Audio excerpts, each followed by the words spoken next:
Now in June of 1995, I decided, okay, now it's time to try to get this book published. And I didn't know much at all about the publishing world other than the fact that I had to get a literary agent. Really, that's all I knew. And it's funny, whenever I give these talks at colleges where there tend to be a lot of creative writing majors and people who want to be novelists, this is a very common question that I get. They will raise their hand and they will say, how did you get a literary agent? Well, I will tell you. What I did was I went to my local bookstore and I went to the writing publishing section and I bought a book entitled How to Get a Literary Agent, and I pretty much followed the directions. Now what they told you to do is they say don't send the novel. What you do is you send a one-page letter, a query letter, right? And then from your perspective as the author, it's a sales pitch, right?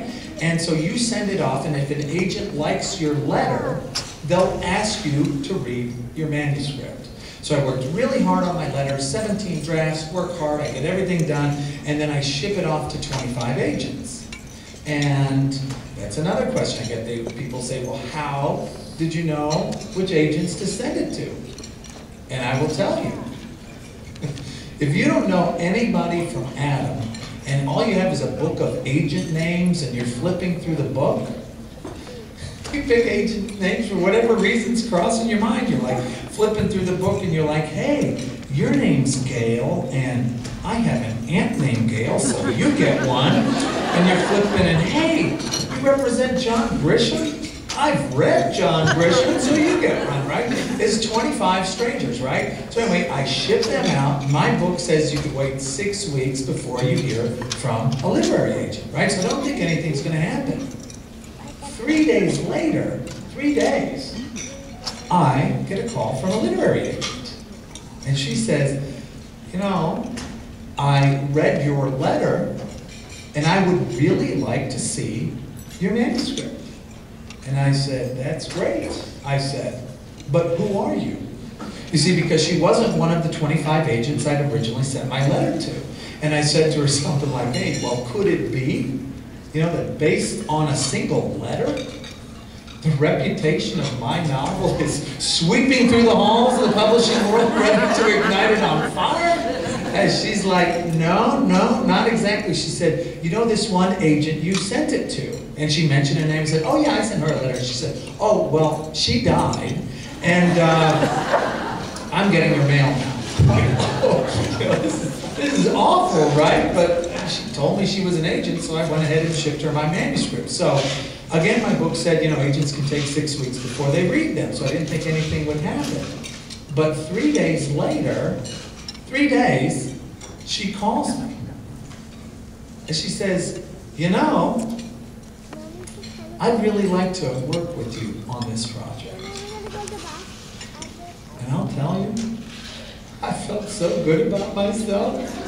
I mean, here I was, right? I was 1 for 1. I got 24 more letters out here. Based on this response, it's painfully obvious what my next couple of months are going to be like, right? I'm going to be getting phone calls and faxes and UPS and FedEx telegrams are going to come in, right? I'll be picking and choosing and weighing resumes. My agent calls me, and she says, you know, I think we might have something big. I remember my eyes, they kind of boggle, right? They kind of boggle, and I'm like, I remember my wife was walking the kids and the dogs around the block, so I go running up to my wife, and I say, hey, you know, I was just talking to my agent, and she says we might have something big. And my wife, she's like, what does that mean? I'm like, I don't know. It sure sounds good, doesn't it? And you have no idea what it is, and you kind of spend the whole weekend trying to figure out what big is. You're like, gosh, what if you get enough to pay off your credit cards, right? What if you get enough for a new car? It's like Wheel of Fortune, right?